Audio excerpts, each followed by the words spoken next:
Rupanya buku Paradok Indonesia tulisan Mr. Prabowo Subianto yang uh,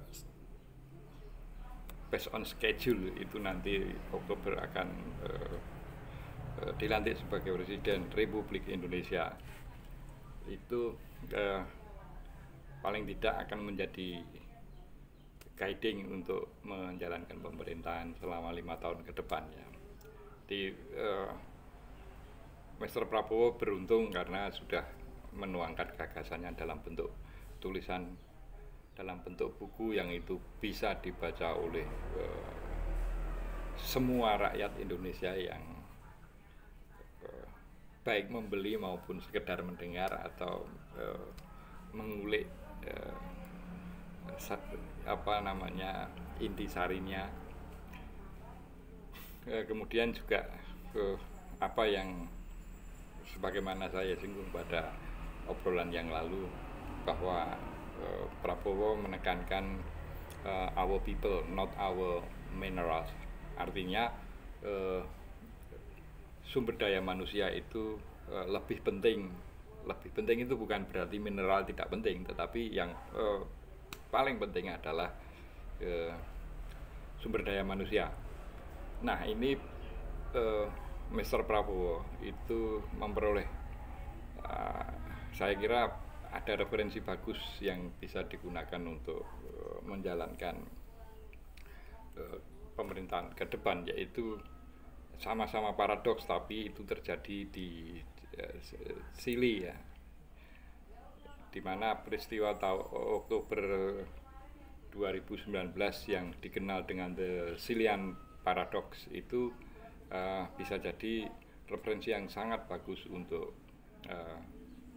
Indonesia, dan ini sudah diingatkan oleh mantan Menteri Keuangan ya, Muhammad Khatib Basri. Nah, barangkali yang membedakan antara paradoks Indonesia dengan Chilean paradoks itu kalau paradoks Indonesia itu lebih melihat lapisan bawah yang belum terangkat kesejahteraannya yang, dan ini paradoks dengan kondisi alam yang sebetulnya bisa mengcover kesejahteraan masyarakat lapisan bawah. Nah yang terjadi di Chile itu yang berupa revolusi kerusuhan sosial bukan oleh kelas bawah tetapi lapisan masyarakat kelas menengah. Untuk definisi kelas menengah banyak definisi ya. Salah satunya adalah yang kalau tidak salah Bank Dunia itu ya, masyarakat yang spending perharinya itu bukan perharinya, pendapatan ya, bukan spending ya. Kalau spending itu yang mengeluarkan Asian Development Bank itu sekitar $2 sampai $20 per hari. Tapi kalau World Bank itu memberikan batasan yang berpenghasilan 1,2 juta sampai 6 juta per bulan.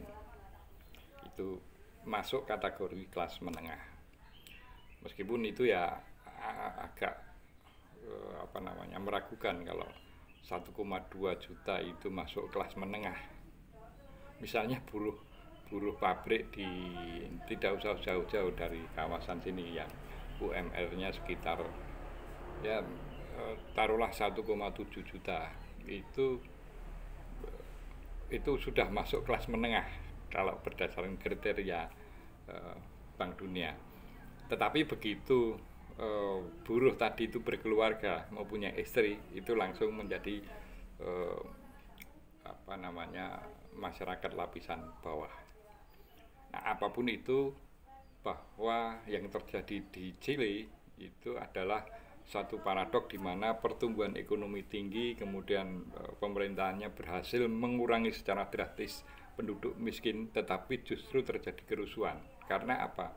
Karena abai terhadap yang tadi lapisan menengah. Nah, untuk Indonesia itu jumlah kelas menengah itu tidak kurang dari 44% ya, tidak kurang dari itu. Jadi bisa dibayangkan besarnya jumlah kelas menengah di Indonesia. Dan itu kalau misalnya terjadi dan ini pressure ekonomi itu terus dirasakan oleh kelas menengah. Indikasinya salah satunya bisa dilihat dari ini juga istilah yang kemudian menjadi populer, yaitu mantap ya. Mantap itu makan tabungan ya. Artinya tabungan yang direncanakan untuk diakumulasi menjadi sebuah rencana masa depan itu justru tergerus karena kebutuhan untuk makan. Ya bisa dibayangkan kalau kelas menengah seperti itu fenomenanya, kelas bawah pasti lebih parah gitu ya. Nah ini plus pressure apa namanya kurs dolar yang belum juga berada di bawah 16.000, masih di sekitaran 16.400 lebih gitu ya. Sebuah pressure tersendiri karena pemerintahan ke depan pasti akan apa namanya dibebani dengan pembayaran utang dan bunganya dengan kurs yang lebih tinggi dari ketika APBN itu menetapkan asumsinya itu di bawah 16.000, 15.000 kalau tidak salah. Jadi kalau 16.000 sekian itu berarti beban pembayaran utang itu akan lebih meningkat. Nah ini kombinasi antara paradoks Indonesia dan the Chilean paradox itu menjadi satu referensi yang tidak bisa tidak memang harus diperhatikan, karena selama ini kita sering kali